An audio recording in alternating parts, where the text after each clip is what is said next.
Hello everyone, welcome to Okul, India के सबसे affordable learning platform में आप सभी लोगों का एक बार फिर से बहुत बहुत स्वागत है। आइए अपने certificate physical and human geography GC Leong के कोर्स को आगे बढ़ाएंगे। चैप्टर 11 में हम लोग हैं। पिछले लेक्चर में हम लोगों ने इस चैप्टर को स्टार्ट किया है और आज हम इस चैप्टर को आगे लेके चलेंगे पार्ट 2 में। पिछले लेक्चर में हम लोगों ने आइलैंड्स के बारे में सीख लिया है, आज हम कोरल रीफ्स के बारे में सीखेंगे। ठीक है, तो वहाँ पर जो पिछले लेक्चर में आप लोगों को आइलैंड्स दिखाए गए थे सारे के सारे मैप वगैरह के थ्रू, आई होप कि आप लोगों को वो चीज़ समझ में आई होगी ज़्यादा बेहतर तरीके से। और वो मैप वगैरह में देख के आप लोग जो भी नाम वगैरह दिए गए थे आइलैंड्स के, जो भी टाइप ऑफ आइलैंड्स थे, इंडिविजुअल आइलैंड्स या फिर आइलैंड्स का जो ग्रुप आर्किपेलागोस था या जो फिर आइलैंड आर्क फेस्टून्स वगैरह थे, ठीक है, कोरल आइलैंड्स कहाँ कहाँ पर थे, वो सारी चीज़ें वहाँ पर आपको दिखाई गई हैं। तो आई होप कि आपको वो मैप के थ्रू देख के चीज़ें ज़्यादा अच्छे से समझ में आई होंगी। तो आगे बढ़ने से पहले मैं आप सभी लोगों से एक बार फिर से रिक्वेस्ट करूंगा कि जो लोग इस कोर्स को, इस वीडियो सीरीज को फॉलो कर रहे हैं, जिनको ये पसंद आ रही है, वो ज़्यादा से ज़्यादा वीडियोस को लाइक करें, ज़्यादा से ज़्यादा शेयर करें अपने दोस्तों के साथ, कलीग के साथ, ताकि हमारे इन कोर्सेज़ का जो फ़ायदा है वो ज़्यादा से ज़्यादा लोगों तक पहुँच सके। और बाकी जो लोग चैनल पर नए हैं उनसे भी मैं रिक्वेस्ट करूँगा कि अगर आप लोगों को चीज़ें पसंद आ रही हैं, आप लोगों के लिए हेल्पफुल साबित हो रही हैं, तो आप लोग भी चैनल को ज़रूर सब्सक्राइब कर लें और बेल आइकन प्रेस करना ना भूलें, ताकि हमारी तरफ से जब भी कोई वीडियो पोस्ट हो तो उसका नोटिफिकेशन आपसे मिस ना हो। तो चलिए स्टार्ट करते हैं आज का लेक्चर, चलते हैं अपनी बुक की तरफ।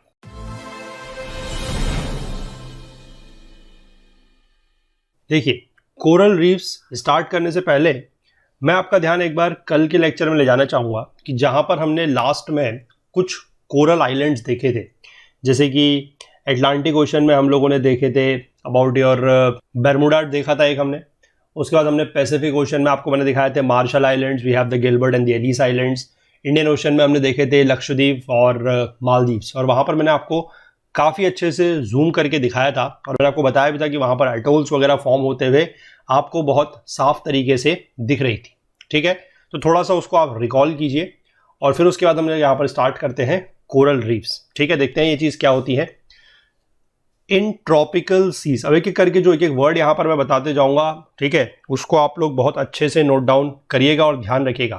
ट्रॉपिकल सीज में होगा ये, ट्रॉपिकल सीज मतलब जो ट्रॉपिकल रीजन में है वहाँ पर। ठीक, many kinds of coral animals and marine organisms such as coral polyps, calcareous algae, shell forming creatures and lime secreting plants live in large colonies.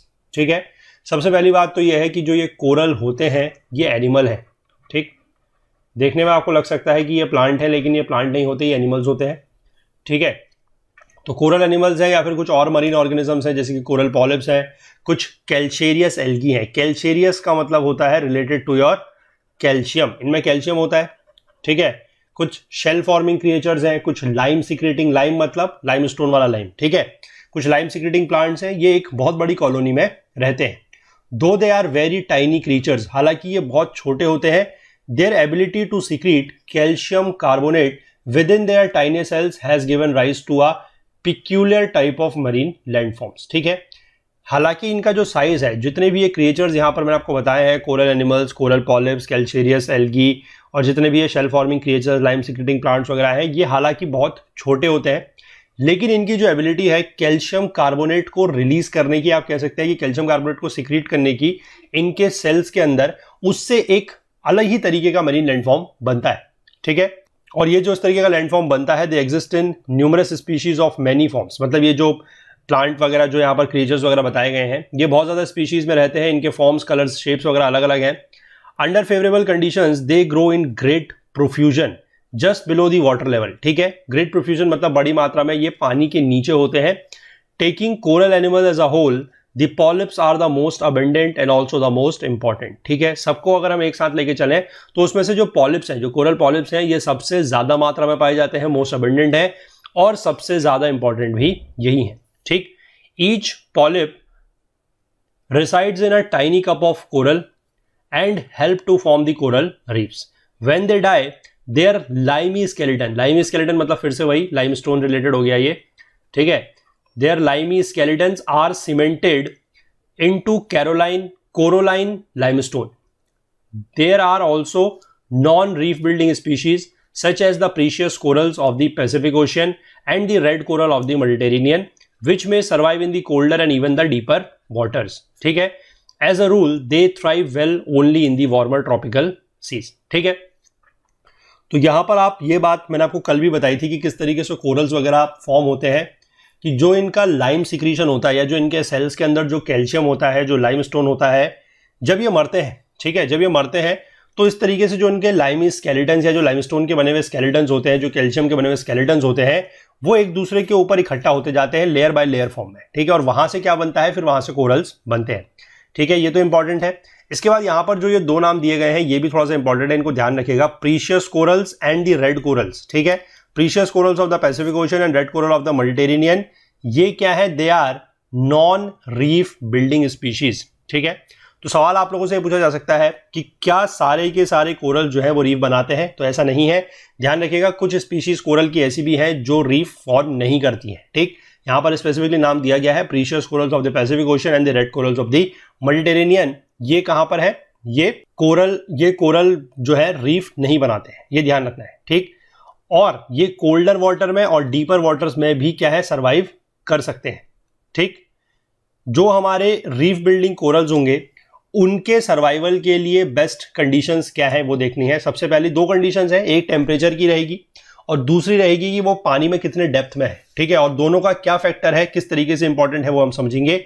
देखिए, पहला है the water temperature must not fall below 68 degree Fahrenheit या फिर 20 degree Celsius. पानी इससे ज्यादा ठंडा नहीं होना चाहिए, मस्ट नॉट फॉल बिलो। ठीक, this virtually limits the areal distribution of the corals to the tropical and subtropical zones. तो मैंने यहां पर आपको जो वर्ड इंपॉर्टेंट बताया था कि आप यहां पर वर्ड नोट डाउन करिए, ट्रॉपिकल सीज। तो अब आप समझ गए कि ट्रॉपिकल सीज में ही ये क्यों पाए जाएंगे।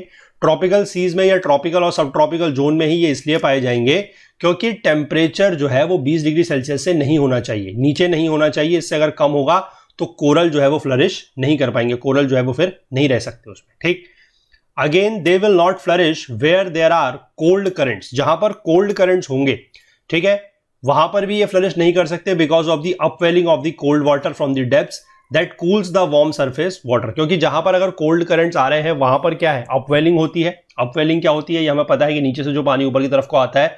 ठीक है, एनसीईआरटी के कोर्स में हम लोगों ने बात की है और अगला चैप्टर हमारा ओशियंस को लेकर ही है, वहां पर भी हम लोग इसको थोड़ा सा बात करेंगे कि जब ओशन करंट्स का मूवमेंट अगर हम समझेंगे तो वहां पर देखेंगे कि अपवेलिंग क्या होती है डिटेल में। ठीक है, अपवेलिंग बेसिकली कुछ नहीं है, इसको आप जनरल टर्म में समझिए कि नीचे से यानी कि डेप्थ से जो है वो पानी अगर सरफेस की तरफ को आ रहा है, दैट इज अपवेलिंग।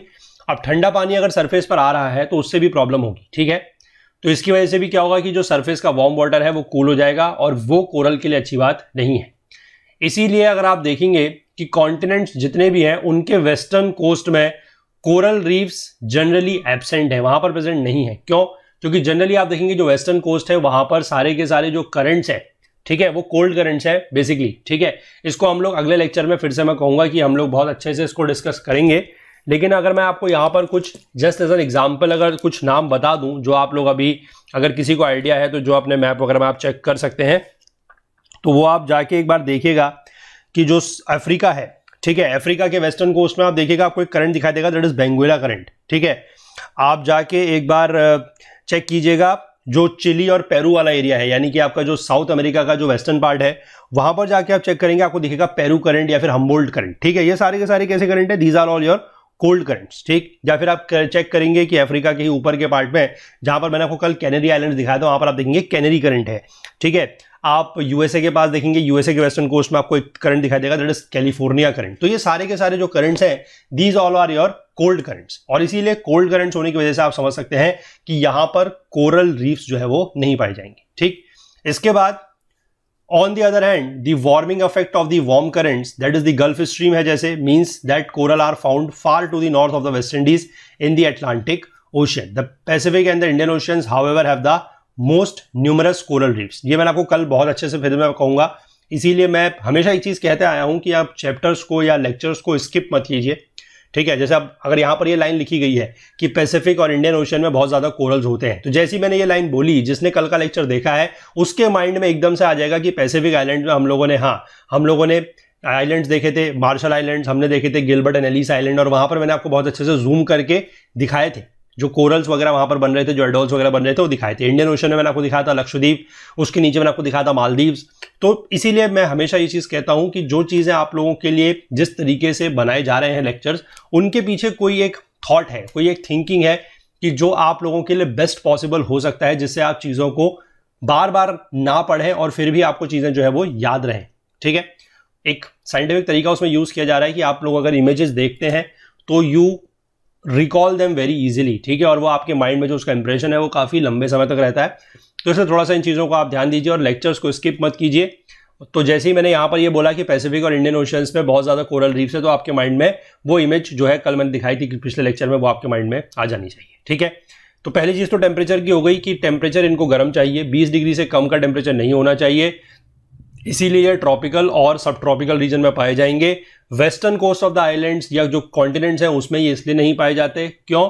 क्योंकि वहां पर ज्यादातर कैसे करंट्स हैं? कोल्ड करंट्स, और कोल्ड करंट्स की वजह से क्या है, अपवेलिंग होगी पानी की, और अपवेलिंग होने की वजह से भी ये जो कोरल्स हैं वो वहां पर नहीं रह सकते। ठीक हो गया। चलिए दूसरा जो फैक्टर है वो देख लेते हैं। दूसरा है depth of the water. Depth of the water जो है वो 30 फैदम या फिर 180 फीट से ज्यादा नहीं होनी चाहिए। क्यों? क्योंकि इससे नीचे फिर सनलाइट जो है वो नहीं जा पाती। सनलाइट जो है वो बहुत ज्यादा फेंट हो जाती है फोटोसिंथेसिस को टेक प्लेस करने के लिए, यानी कि फोटोसिंथेसिस होने के लिए। अच्छा, अब आपके बाद यहां पर इतना अगर आप मतलब इतना ही अगर आपने पढ़ा तो आपके माइंड में एक चीज आ सकती है कि हम कह रहे हैं कि कोरल तो एनिमल है और हम बात कर रहे हैं फोटोसिंथेसिस की, तो एनिमल तो फोटोसिंथेसिस करेगा नहीं। फोटोसिंथेसिस कौन करेगा? फोटोसिंथेसिस तो प्लांट करता है। अब तो इसीलिए यहां पर आपको ध्यान देना है कि फोटोसिंथेसिस जरूरी कोरल के लिए नहीं है, फोटोसिंथेसिस जरूरी उस एल्गी के लिए, उस माइक्रोस्कोपिक एल्गी के लिए है जिसके ऊपर कोरल अपने सर्वाइवल के लिए डिपेंड करता है। ठीक है, यही चीज यहां पर लिखी गई है, too faint for photosynthesis to take place. और ये फोटोसिंथेसिस एसेंशियल किसके लिए है? For the survival of the microscopic algae, जिसके ऊपर कोरल पॉलिप डिपेंड करता है। ठीक है, और ये जो एल्गी होती है इसका नाम होता है ज़ूनथलाई। ठीक है, इस एल्गी का नाम होता है ज़ूनथलाई। ज़ूनथलाई ये माइक्रोस्कोपिक एल्गी है जो कोरल्स को दो तरीके की हेल्प प्रोवाइड करती है। पहला है कि कोरल को ये खाना देती है यानी कि फूड, और दूसरा ये कोरल्स को कलर देती है। ठीक है, और बदले में कोरल इसको रहने के लिए जगह देता है। ये चीज हम अपने एनवायरनमेंट के कोर्स में भी बहुत अच्छे से बहुत डिटेल में डिस्कस कर चुके हैं कि coral polyps and the zooxanthellae, this microscopic algae, forms a symbiotic relationship. इनके बीच में एक सिम्बायोटिक रिलेशनशिप होता है, that is a plus plus kind of relationship. ठीक है, ये सारी की सारी बातें मैं क्या कर रहा हूं, जिसने एनवायरनमेंट के कोर्सेज हमारे देखे हैं, पढ़े हैं, बहुत अच्छी बात है, उन लोगों को ये चीज बहुत क्लियरली समझ में आ रही होगी। लेकिन अगर जिसको नहीं पढ़े हैं, जिसने वो चीजें मिस करी हैं, तो मैं आपको एक बार रिक्वेस्ट करूंगा, नीचे डिस्क्रिप्शन बॉक्स में भी आप जाके चेक कर सकते हैं, या फिर आप यहां पर जो आई बटन है वहां पर क्लिक कीजिएगा। कोरल रीफ्स का वीडियो जो हमारे एनवायरनमेंट के सेक्शन है, एनवायरनमेंट के हमारे जो कोर्स चल रहा है, उसमें हम लोगों ने इस चीज को लेकर बात करी है कि कोरल रीफ्स पूरा का पूरा क्या होता है। ठीक है, कोरल ब्लीचिंग क्या होती है, ये भी हम लोगों ने वहां पर डिस्कस किया है कि जब हमारा कोरल रीफ्स में से, ठीक है, या फिर आप कह सकते हैं जो कोरल्स हैं उसमें से जो ज़ूनथलाई है अगर वो दूर चली जाती है तो, ठीक है, उस पर अगर स्ट्रेस पड़ता है, stresses in the form of temperature अगर उसका सही नहीं होता है, या उस पर एनवायरमेंटल पॉल्यूशन की वजह से अगर स्ट्रेस पड़ता है कोरल्स के ऊपर, तो एल्गी उससे दूर चली जाती है। That process is known as coral bleaching, जिसमें जो कोरल्स का कलर है वो फेड हो जाता है। ठीक, बट ध्यान रखना है, coral bleaching is not the end of the coral, is not the death of the coral. वहां पर अगर कोरल्स का सिर्फ डीकलरेशन हो रहा है, अगर वापस से कंडीशंस सूटेबल होती हैं, अगर फेवरेबल कंडीशंस वापस से होती है, तो जो ज़ूनथलाई एल्गी है वो वापस से कोरल के साथ रहने आ सकती है ना, सिम्बायोटिक रिलेशनशिप, और उससे फिर से कोरल की जो जिंदगी है वो हरी भरी हो सकती है। ठीक, फिलहाल ये थोड़ा सा बैकग्राउंड इन्फॉर्मेशन आप लोगों के लिए, जो मैंने सारी की सारी एनवायरनमेंट के कोर्स में बहुत डिटेल में डिस्कस की हुई है। आप लोग जाके इसको एक बार मैं जरूर कहूंगा कि इसको वीडियो को देखिए, आपको पूरा का पूरा जो डिस्कशन है ऑन दी कोरल रीफ्स, ये वहां पर से क्लियर हो जाएगा। ठीक है, फिलहाल यहां पर जो दिया गया है वो हम देखते हैं कि shallow water of less than 100 feet is ideal. ठीक है, कि इसके लिए 180 फीट से गहरा पानी नहीं होना चाहिए और 100 फीट की जो डेप्थ है वो आइडल है। But there should always be plenty of water as polyps can not survive too long out of water. ठीक है, यानी कि पानी की डेप्थ जरूर कम है लेकिन पानी की मात्रा बहुत ज्यादा होनी चाहिए, क्योंकि बिना पानी के ये कोरल्स नहीं रह सकते। ठीक, इसके बाद तीसरी कंडीशन क्या है कि वाटर शुड बी सॉल्टिश, यानी कि पानी थोड़ा सा नमकीन होना चाहिए लेकिन उसमें सेडिमेंट नहीं होने चाहिए। ठीक है, सेडिमेंट मतलब जो सिल्टेशन वगैरह है, जो सिल्ट वगैरह है वो नहीं होने चाहिए। ठीक, corals therefore survive best in the moving ocean water well away from the silty coast और muddy mouths of the streams. ठीक, इसीलिए जहां पर सिल्ट वगैरह नहीं है, जहां पर स्ट्रीम्स के माउथ वगैरह नहीं है, क्योंकि जहां पर स्ट्रीम्स के माउथ वगैरह होंगे वहां पर क्या होगा, वहां पर स्ट्रीम्स अपने साथ एल्यूवियम्स और सिल्ट लेके आएंगी, तो सिल्ट जो है वो कोरल को पसंद नहीं है, ठीक है। जहां पर सिल्ट होगी वहां पर कोरल नहीं होगा।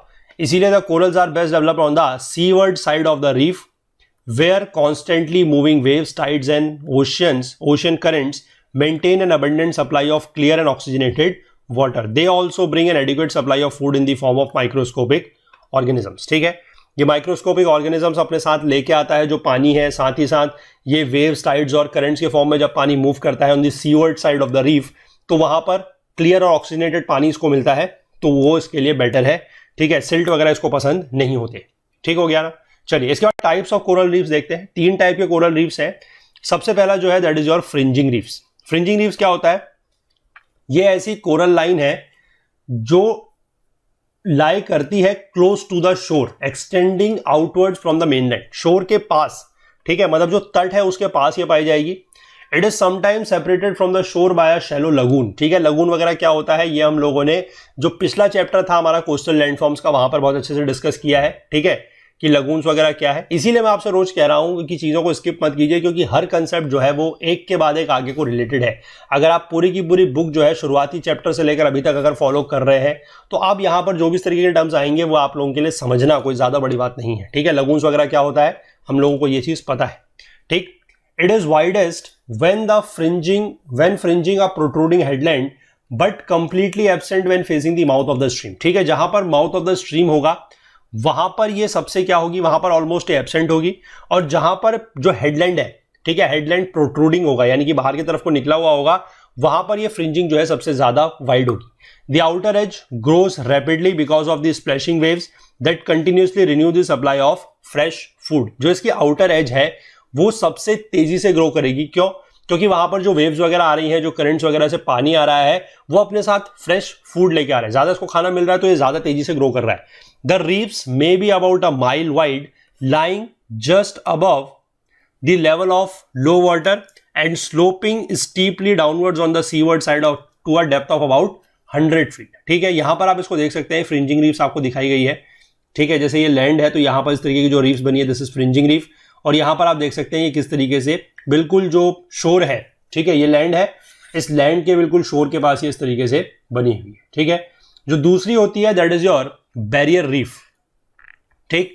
बैरियर रीफ जो है that is separated from the coast by a much wider and deeper channels और लगून्स। अब इसके बीच में जो है यानी कि जो बैरियर रीफ होगी और जो मेन लैंड है या फिर जो कोस्ट है उसके बीच में जो सेपरेशन है वो या तो बहुत बड़ा कोई लगून होगा, ठीक है, या फिर कोई चैनल है वो जो काफी डीप होगा। और इस तरीके की जो रीफ होती है ये पार्शली पानी में डूबी हुई होती है, पार्शली सबमर्ज होती है। जहां पर ये पानी के ऊपर होती है, where it lies above the water level and sand can accumulate on it a little vegetation is possible. यानी कि जहां पर मान लीजिए कि ये पानी के ऊपर है, क्योंकि जनरली तो ये पानी के नीचे है, सबमर्ज्ड है, जहां पर भी ये पानी के थोड़ा सा ऊपर है और इसके ऊपर अगर सैंड वगैरह एक्यूमुलेट हो सकती है, इकट्ठा हो सकती है, तो वहां पर थोड़ा बहुत वेजिटेशन भी जो है पॉसिबल है, ठीक। और जो बैरियर रीफ्स होती हैं they have narrow gaps at several places to allow the water from the enclosed lagoon to return to the open ocean. ये बैरियर रीफ्स जो होती है इसके बीच बीच में कुछ गैप्स भी होते हैं, ठीक है। गैप्स क्यों होते हैं, गैप्स इसलिए होते हैं ताकि जो इनका बीच में लगून सा बना, लगून हमने बात की थी क्या होता है, एक बड़ा सा लेक सा होता है, तालाब जैसा होता है ना, तो उस तालाब अगर वो पूरी तरीके से बंद होगा, एनक्लोज्ड होगा, तो उसमें से क्या है कि पानी का फिर एक्सचेंज नहीं हो पाएगा, ठीक। ओपन ओशन से उसमें पानी नहीं आ सकता और ना ही वहां से बाहर जा सकता है, तो इसलिए इसमें इस तरीके के नैरो गैप्स वगैरह होते हैं ताकि जो पानी है वो एनक्लोज्ड लगून से वापस जो है ओपन ओशन में जा सके, ठीक। और इस तरीके के जो गैप्स वगैरह है they are very useful for shipping and provide the only entrances for ships to enter और लीव द लगून, ठीक है। तो ये शिपिंग के लिए भी बहुत बढ़िया इंपॉर्टेंट है। क्यों इंपॉर्टेंट है, क्योंकि इन गैप्स के थ्रू ही जो है वो शिप्स वगैरह भी पास कर सकते हैं। तो गैप्स अगर मैंने जैसे आपको कहा कि गैप्स है, तो आप ये नहीं समझिएगा कि कोई बहुत छोटा सा एक उंगली का या इतना सा गैप है, ठीक है। गैप मतलब इतना बड़ा गैप है कि उसके थ्रू पूरा का पूरा शिप भी पास कर सकता है, ठीक। और यही गैप्स के थ्रू ही जो है उस लगून के जो पानी है वहां पर शिप आ जा सकते हैं, बाकी और कोई ऐसा जगह नहीं है जिसके थ्रू शिप्स जा सके, ठीक है। जो बेस्ट नोन बैरियर रीफ हमारा है ये तो बहुत ही कॉमन है, बहुत ही फेमस है, that is your Great Barrier Reef off the coast of Queensland. Australia का जो क्वींसलैंड का कोस्ट है उसमें पाया जाता है ग्रेट बैरियर रीफ, ठीक। इसकी जो लंबाई है ये 1200 मील के आसपास है, separated from the coast by a channel 100 miles wide in places and over 200 feet deep, ठीक है। यानी कि जो बीच का, यानी कि जो मेनलैंड से और जो हमारा जहां पर ये पाया जाता है कोरल रीफ, ठीक है, ग्रेट बैरियर रीफ, उसके बीच में जो वाटर बॉडी है वो 100 मील वाइड है और 200 फीट गहरी है, ठीक है। चलिए इसके बाद हम तीसरे टाइप का देख लेते हैं, दैट इज योर अटोल्स, ठीक है। अटोल्स मैंने आपको कल मैप में दिखाए भी थे। अटोल्स क्या होते हैं? They are similar to barrier reef except that they are circular in shape, ठीक है। ये सिर्फ सर्कुलर होते हैं, बाकी इनका ऑलमोस्ट आप कह सकते हैं कि जो बनावट है या जो इनका फॉर्मेशन है वो लगभग बैरियर रीफ्स की तरह ही होता है। Enclosing a shallow lagoon without any land on the centre, यानी कि बीच में कोई लैंड नहीं है, सिर्फ और सिर्फ एक लगून है, ठीक है। The encircling ring is usually broken in a few places to allow the free flow of water. वही चीज है जिस तरीके से बैरियर रीफ्स में इस तरह गैप्स वगैरह होते हैं, उसी तरीके गैप्स यहां पर भी होते हैं ताकि वाटर का जो फ्लो है वो हो सके।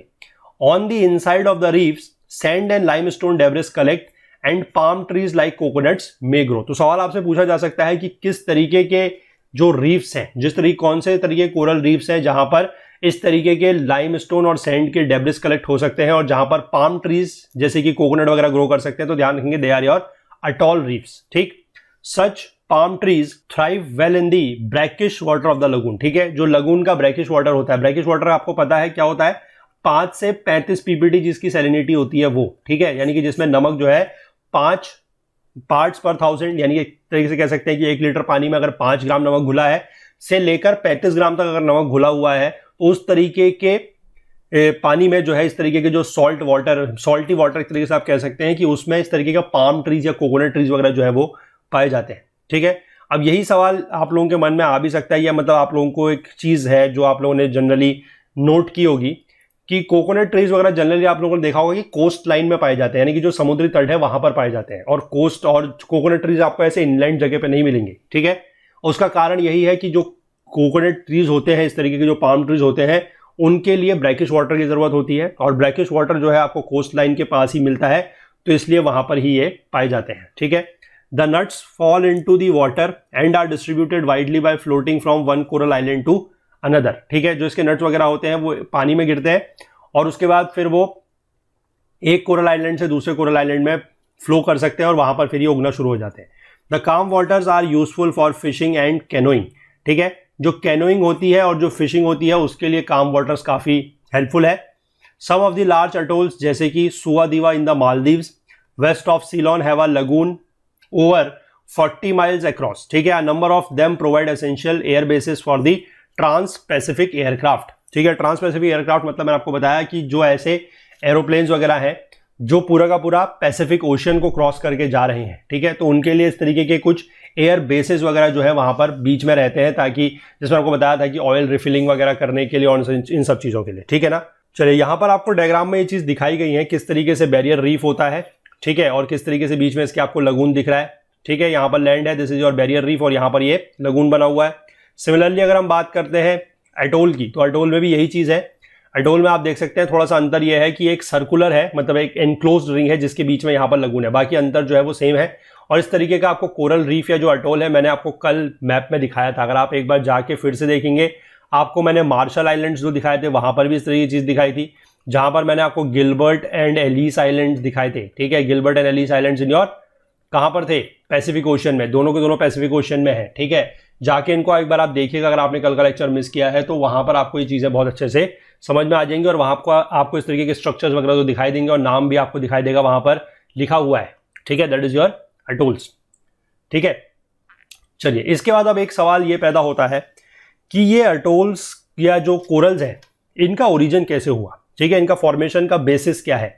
तो इसको लेकर बहुत सारी थ्योरीज वगैरह जो है जो अभी तक मतलब सामने आई है, और इनमें से कुछ थ्योरीज ऐसी भी हैं जो ज्यादा पॉपुलर है, ठीक है। तो इसके बारे में देख लेते हैं क्या है। The probable origin of the coral reefs, the subject of the origin of coral reefs has been studied and debated for over 1.5 centuries, यानी कि लगभग 150 साल के आसपास का समय हो चुका है जब से ये सारी चीजें चल रही हैं। Several theories have been suggested but none is universally accepted, ठीक है। बहुत सारी थ्योरीज इस तरीके की सामने आई है, लेकिन कोई भी थ्योरी ऐसी नहीं है जिसको पूरे यूनिवर्सल लेवल पर एक्सेप्ट किया गया हो, ठीक है।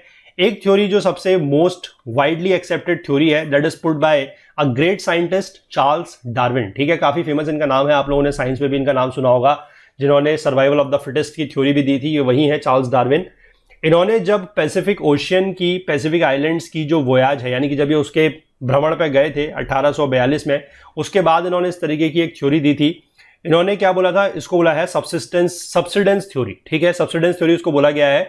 इन्होंने क्या बोला, Darwin assumed that all coral reefs begin as fringing reefs. ये सारे के सारे जो रीफ्स हैं वो स्टार्ट करते हैं फ्रिंजिंग रीफ से। ठीक, और फ्रिंजिंग रीफ्स क्या होते हैं हमें पता है कि जो आइलैंड के जो पास में होते हैं, और the top most portions of the extinct volcanoes that stood above the ocean bed. ठीक है, कि जो एक्सटिंक्ट वॉल्केनोज है, जैसे कि हम लोगों ने पिछले लेक्चर में बात की थी, एक्सटिंक्ट वॉल्केनोज की मौना लुआ है, हवाई आइलैंड्स में मौना लुआ है, मौना किया है, ये सारे के सारे एक्सटिंक्ट वॉल्केनोज हैं। ठीक है, तो इन एक्सटिंक्ट वॉल्केनोज के जो टॉप मोस्ट पोर्शन है, जो ओशियन बेड्स के ऊपर बने हुए हैं, वहां पर ये बनते हैं। शुरुआती इनकी ऐसी होती है, यानी कि जितने भी सारे के सारे हमारे रीफ्स हैं, चाहे वो फ्रिंजिंग रीफ्स हो, चाहे बैरियर रीफ्स हो, चाहे ये अटोल्स हो, इनकी फॉर्मेशन पहले एज अ फ्रिंजिंग रीफ ही स्टार्ट होगी, ये इन्होंने बोला। इसके बाद इन्होंने क्या बोला, due to a general downwarping of the earth crust the islands gradually subsided. अब ये जिस आइलैंड के ऊपर हो रहे थे, वो आइलैंड धीमे धीमे क्या हुआ, सबसाइड करा। सबसाइड करने का मतलब मैंने पहले ही बताया आपको, धसना। ठीक, वो धस रहा है।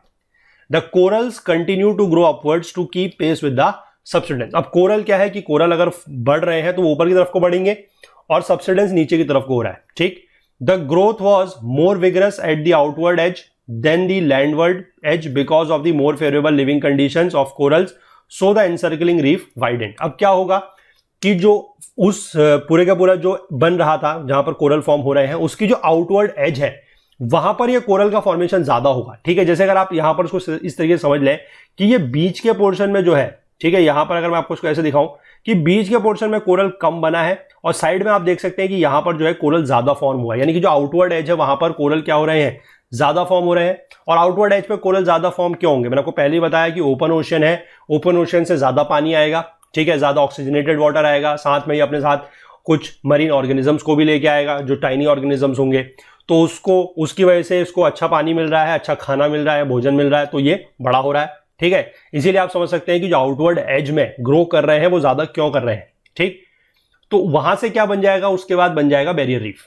ठीक, और बैरियर रीफ जो है उसके बीच में क्या होगा, lagoon between the island and the reef. तो आइलैंड और बीच के जो आइलैंड है और जो हमारा रीफ है, बैरियर रीफ जो बन गया है, उसके बीच में क्या आ जाएगा, लगून। क्यों आ जाएगा लगून, क्योंकि वो बीच का हिस्सा जो है वो नीचे बैठ गया है, सबसाइड कर गया है। ठीक, eventually when the land completely submerge, अब जब पूरी की पूरी लैंड सबमर्ज की गई है, तो उसके बाद क्या होगा कि जो सिर्फ और सिर्फ आउटर रिम्स है, आउटर रिम मतलब जो एक बाहर की चक्र जैसा होगा, सिर्फ वही दिखाई देगा, जिससे अटोल बन जाएगा। ठीक, मतलब आप इसको यहां पर इस तरीके से समझिए कि जैसे अगर ये ऊपर वाला, यहां पर अगर मैं पोर्शन आपको समझा रहा हूं, ठीक है, कि जैसे अगर इसको चलिए इसको ऐसे थोड़ा सा बना के देखते हैं। मान लीजिए ये कोई लैंड है, ठीक, ये लैंड है, यहां पर इस तरीके से फ्रिंजिंग रीफ बनी। ठीक, ये पानी है, सपोज कर लीजिए दिस इज योर वाटर। ठीक है, ये पानी है, चलिए इसको थोड़ा नीचे बनाते हैं। आई थिंक कि यहां पर ये क्लियर नहीं हो पाएगा, यहां पर बनाते हैं। ठीक है, यहां पर काफी अच्छी स्पेस है हमारे पास। तो मान लीजिए ये लैंड है, ठीक, दिस इज योर लैंड। इस लैंड के ऊपर मान लीजिए यहां पर एक तरीके से पहले जो रीफ बनी हुई है, that is your fringing reef. ठीक है, दिस इज फ्रिंजिंग रीफ, और ये हमारा क्या है, वाटर लेवल है। अब ये फ्रिंजिंग रीफ क्या हो रही है, ये तो ग्रो कर रही है, साथ साथ ये जो लैंड है ये सबसाइड करेगी, ये लैंड नीचे बैठेगी। ठीक है, तो ये लैंड नीचे बैठेगी, तो साथ साथ ये फ्रिंजिंग रीफ्स के ऊपर मतलब और ज्यादा रीफ बिल्ड होती चली जाएगी। तो थोड़े समय के बाद आप समझ सकते हैं कि ऐसा होगा कि ये जो रीफ का पोर्शन है ये नीचे आ चुका होगा यहां पर से। ठीक है, और यहां पर से ये ज्यादा ग्रो करेगा। क्यों, मैंने फिर से आपको बताया कि आउटर एज में ये ज्यादा ग्रो क्यों करेगा, क्योंकि आउटर एज में इसके लिए फेवरेबल कंडीशन ज्यादा है। ठीक, अब क्या होगा कि पानी का लेवल तो यही है, और ये आपको इस तरीके से यहां पर फिर से रीफ दिख रही है, बीच में जो पोर्शन बन जाएगा this will be your lagoon, ये लगून बन गया। ठीक है, और ये वाली जो आपकी रीफ बन जाएगी this will be your barrier reef.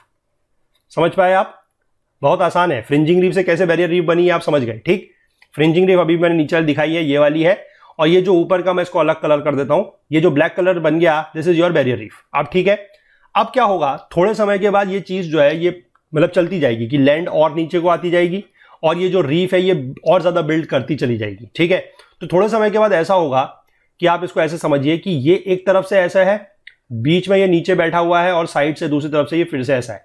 तो अगर आप पानी का लेवल देखेंगे तो ऐसा दिखाई देगा। ठीक है, बीच में यहां पर आपको ऐसा छोटा सा लगून दिखाई देगा, और साथ ही ये जो आपको पूरा का पूरा ये पोर्शन और ये वाला पोर्शन है, इसको अगर आप ऊपर से देखेंगे इसका टॉप व्यू, तो आपको कैसा दिखाई देगा, ये इस तरीके की एक रिंग सी दिखाई देगी। ठीक है, you will be able to see kind of ring. ठीक, मतलब बिल्कुल सर्कुलर रिंग नहीं होगी ऑब्वियसली, ठीक है। थोड़ा सा इसको अलग शेप में बना लेते हैं, नहीं तो आप लोगों को डाउट हो सकता है। मान लीजिए इस तरीके की कोई रिंग सी बन गई है, ठीक है। अगर आप इसको ऊपर से देखेंगे तो बीच में यहां पर आपको लगून दिखाई देगा और इस तरीके की जो रिंग बन जाएगी, this ring is only known as your atoll, ठीक। तो मतलब आप समझ सकते हैं कि कैसे लैंड का सबसिडेंस हो रहा है और कोरल्स जो है वो ऊपर की तरफ को ग्रो कर रहे हैं। तो उसकी वजह से हमारा पहले फ्रिंजिंग रीफ से स्टार्ट होता है, then it becomes your barrier reef and then finally it turns out to be atoll reef, ठीक है। ये चीज आप यहां पर समझ गए, यही चीज यहां पर लिखी गई है। The submerged island was covered by a layer of sediment so that the characteristic circular lagoon is generally shallow, ठीक है। सर्कुलर लगून जो आपको दिखाया वो थोड़ा छोटा भी है, मतलब शैलो है, उसकी ज्यादा डेप्थ नहीं है। दस the atoll marks the position of the former islands, ठीक है। ये मैंने आपको फिगर में किस तरीके से होगा बिल्कुल क्लियरली समझा दिया है। इसके बाद more recent researches by oceanographers have revealed that the ocean floor has in fact been subjected to subsidence especially in the Pacific Darwin's Pacific, मतलब पैसिफिक का जो ओशियन है, ठीक है, वहां पर इस तरीके की जो मतलब रिसेंट कुछ ओशियानोग्राफर्स द्वारा रिसर्च की गई है, वहां पर यह पता लगा है कि वाकई में जो ओशियन फ्लोर है, स्पेसिफिकली अगर हम बात करें पैसिफिक ओशियन में, तो वहां पर जो ओशियन फ्लोर है वो सबसाइड किया है। यानी कि यहां पर हम कह सकते हैं कि जो डार्विन्स का एक्सप्लेनेशन है वॉज देयरफॉर जनरली करेक्ट, यानी कि जो डार्विन्स ने अपनी थ्योरी बताई है सबसिडेंस थ्योरी, ये सही है। इसको इस तरीके से हम सही मान सकते हैं क्योंकि एविडेंसेस इस तरीके के मिले हैं कि हाँ वाकई में जो पैसिफिक ओशन है वहां पर इस तरीके के अटोल्स वगैरह काफी हैं और वहां पर ये भी सबूत मिले हैं, ये भी एविडेंस मिले हैं कि ओशन फ्लोर सबसाइड कर रहा है। तो उनकी थ्योरी जो है वो आप एक तरीके से कह सकते हैं सही मानी जाएगी, ठीक है। इसके बाद एक और थ्योरी है जिसमें जो एक अमेरिकन ज्योग्राफर है जिनका नाम है R.A. डेली, इन्होंने एक थ्योरी दी है ग्लेशियल कंट्रोल थ्योरी, ठीक है। इन्होंने क्या बोला देखिए, इन्होंने ये थ्योरी आई है 1910 में, यानी कि आप कह सकते हैं कि लगभग डार्विन की जो थ्योरी आई थी 1940s में, उसके 60 साल के बाद, ठीक है, अराउंड 50-60 साल के बाद आई है। इसमें इन्होंने क्या बोला है, ये गए थे हवाई आइलैंड में मौना किया में, ठीक है। मौना किया कहां पर है, जहां पर हमने कल हवाई आइलैंड में मौना लुआ देखा है, उसी का थोड़ा सा आप ऊपर देखिएगा, अराउंड मैं कहूंगा नॉर्थ वेस्ट डायरेक्शन में, नहीं सॉरी नॉर्थ ईस्ट डायरेक्शन में देखिएगा, थोड़ा सा आपको वहां पर ऊपर एक आइलैंड और दिखेगा, मतलब उसी आइलैंड का पार्ट है, दैट इज योर मौना किया। ये भी एक एक्सटिंक्ट वोल्केनो है, ठीक है। इन्होंने यहां पर क्या देखा, ही noticed the close relationship between glaciation and the development of the coral reefs. जो ग्लेशिएशन होता है और जो डेवलपमेंट ऑफ कोरल रीफ्स है उसके बीच में इन्होंने एक क्लोज रिलेशनशिप देखा। इन्होंने क्या देखा, he believed that during the height of the ice ages, जिस समय आइस एज थी, पानी बहुत ठंडा था for any coral growth to take place, क्योंकि हमें पता है कि कोरल जो है वो बहुत ठंडे पानी में नहीं होते। हमने बात कर ली है कि 20 डिग्री से कम पानी नहीं होना चाहिए, और आइस एज के दौरान तो बहुत ठंडा होगा पानी, क्योंकि उस समय तो आइस एज है, बर्फ है, सारा का सारा बर्फीला पानी है, तो पानी बहुत ठंडा था, इसलिए उस समय वहां पर कोई भी कोरल्स ग्रोथ नहीं करते थे, ठीक। With the absence of the coral barrier, marine erosion was able to attack the and lower the islands. अब लेकिन मरीन इरोजन तो हो रहा है, ठीक है, क्योंकि ग्लेशिएशन, अगर ग्लेशियर्स अपने साथ फॉर्म कर रहे हैं, वो चल रहे हैं, तो क्या हो रहा है, इरोजन हो रहा है। तो मरीन इरोजन होने की वजह से आइलैंड तो नीचे हो रहे थे, ठीक है, ये बात आप समझ गए। इसके बाद जब वार्मर क्लाइमेट आया, जब आइस एज कंप्लीट हुई, उसके बाद जब वार्मर क्लाइमेट आया तो क्या हुआ, the water that was locked up in the ice sheets melted. अब जो आइस शीट्स में पानी था, ठीक है, आइस शीट्स वगैरह क्या है, ये हम लोगों ने ग्लेशिएशन में बात की हुई है, ठीक है, मतलब बड़े बड़े जो इस तरीके के आइस पीसेज होते हैं।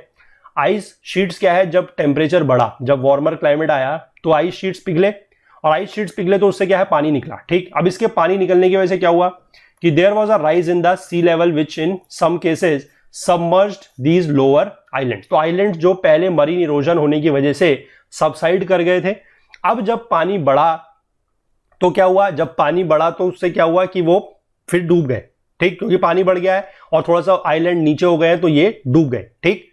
On these wave planned platforms, ठीक है, यानी कि जो वेव के द्वारा प्लेन किए जा चुके हैं प्लेटफॉर्म्स, वहां पर कोरल जो है क्या हुए, वहां पर देखिए corals began to grow upwards at the rate of a foot in a decade to keep the pace with the rising water level. अब पानी का लेवल बढ़ रहा है और कोरल्स जो है वो भी ऊपर की तरफ को बढ़ रहा है, और इनके बढ़ने की जो रेट है वो कितना है, एक डिकेड में, यानी कि एक 10 साल के टाइम पीरियड में ये 1 फुट तक, यानी कि 1 फीट के आसपास ये बढ़ रहे हैं, ठीक है। 1 फीट नहीं बोलते, वैसे 1 फुट ही बोला जाता है, ठीक है। फुट मतलब जो 12 इंच होता है, ठीक है, पता होगा आप लोगों को, I think 12 inch equal to 1 foot, ठीक।